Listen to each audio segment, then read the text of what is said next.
हाय viewers, आज का मेरा टॉपिक है कि यदि आपने किसी के साथ कोई एग्रीमेंट साइन किया है और वो एग्रीमेंट कंप्लीट होने से पहले ही अगर सामने वाले की डेथ हो जाती है तो आपके एग्रीमेंट का क्या होगा।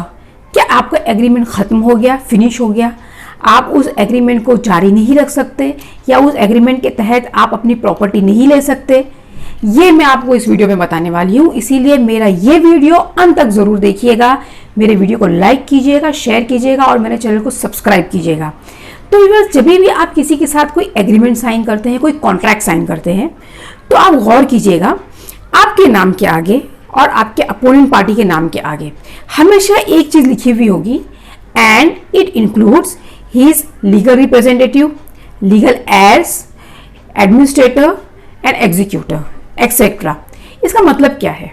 इसका मतलब ये है कि जब भी कोई प्रॉपर्टी के तहत, कोई प्रॉपर्टी के लेन देन में अगर आप कोई एग्रीमेंट साइन करते हैं तो आप उस प्रॉपर्टी के ओनर को ही उस एग्रीमेंट में नहीं बांध देते, बल्कि उस प्रॉपर्टी के जो वारिस होते हैं उनको, या कोर्ट अगर इन फ्यूचर कोई एडमिनिस्ट्रेटर या एग्जीक्यूटर अपॉइंट करती है उस प्रॉपर्टी पे, उनको भी आप इस एग्रीमेंट में बांध देते हैं।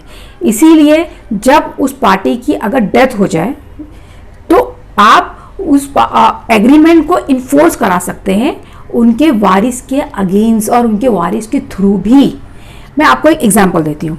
समझ लीजिए मिस्टर ए ने मिस्टर बी से साथ एक एग्रीमेंट किया प्रॉपर्टी खरीदने के लिए, और मिस्टर ए ने मिस्टर बी को, मिस्टर बी ओनर है प्रॉपर्टी के, मिस्टर ए ने मिस्टर बी को हाफ पेमेंट दिया और ये कहा कि आप इस प्रॉपर्टी के जो टैक्सेस हैं वो टैक्सेस आप क्लियर करा लो, उसके बाद मैं आपको रिमेनिंग पेमेंट देता हूँ और उसके बाद हम ये प्रॉपर्टी का जो फाइनल एग्रीमेंट है, सेल्स एग्रीमेंट या डीड ऑफ कन्वेंस बनाएंगे और आप प्रॉपर्टी का पूरा ओनरशिप राइट मुझे दे दीजिएगा।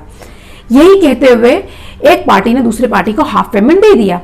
अब ओनर ने उस प्रॉपर्टी का टैक्स कंप्लीट करने से पहले, टैक्स पेमेंट करने से पहले, या हो सकता है कि उन्होंने टैक्स पेमेंट कर भी दिया हो, लेकिन उस प्रॉपर्टी का राइट परचेजर को ट्रांसफर करने से पहले ही उसकी डेथ हो जाती है, तो परचेजर का क्या राइट बैठता है?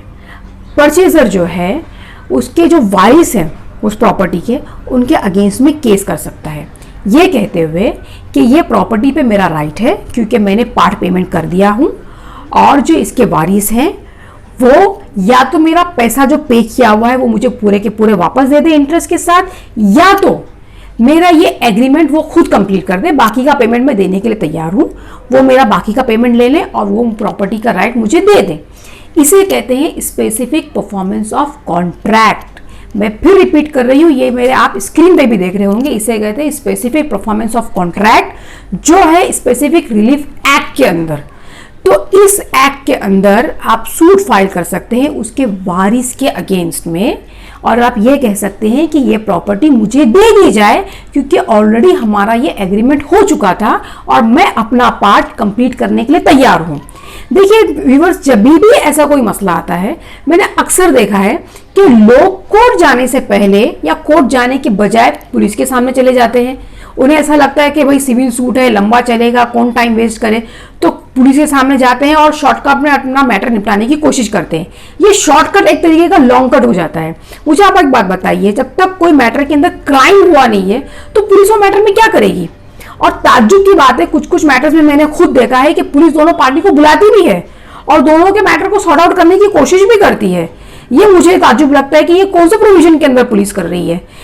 एग्जाम्पल के तौर पे अगर समझ लीजिए पुलिस ये ऑर्डर कर भी देती है कि भाई ये एग्रीमेंट सही है, ये प्रॉपर्टी जो है वो परचेजर को दे दी जाए, और अगर ओनर उस ऑर्डर के अगेंस्ट जाता है और वो प्रॉपर्टी जो है परचेजर को नहीं देता है, तो पुलिस क्या उस बंदे को अरेस्ट कर सकती है? और उस ऑर्डर की क्या मान्यता है? आप खुद कभी अगर ऐसे मसले में फंस जाओ तो पुलिस से पूछ लेना, साहब क्या आप उसे अरेस्ट कर सकते हो अगर ये मुझे मेरा प्रॉपर्टी नहीं देता है? तो प्लीज ऐसे मैटर के अंदर आप पुलिस के पास ना जाते हुए आप सिविल कोर्ट में आइए डायरेक्टली और फास्ट तरीके से अपना मैटर सॉर्ट आउट करने की कोशिश कीजिए। आपका एग्रीमेंट खत्म नहीं हुआ है किसी एक बंदे के डेथ के बावजूद, वो आपका एग्रीमेंट कंटिन्यू रहेगा उसके वारिस के थ्रू। ये आप समझने की कोशिश कीजिए। इसी तरीके से और भी मैं कई अच्छे अच्छे वीडियोस और अच्छे लीगल टिप्स में आपके लिए लाती रहूंगी, इसीलिए मेरा आधा वीडियो जरूर देखिएगा। Thank you so much.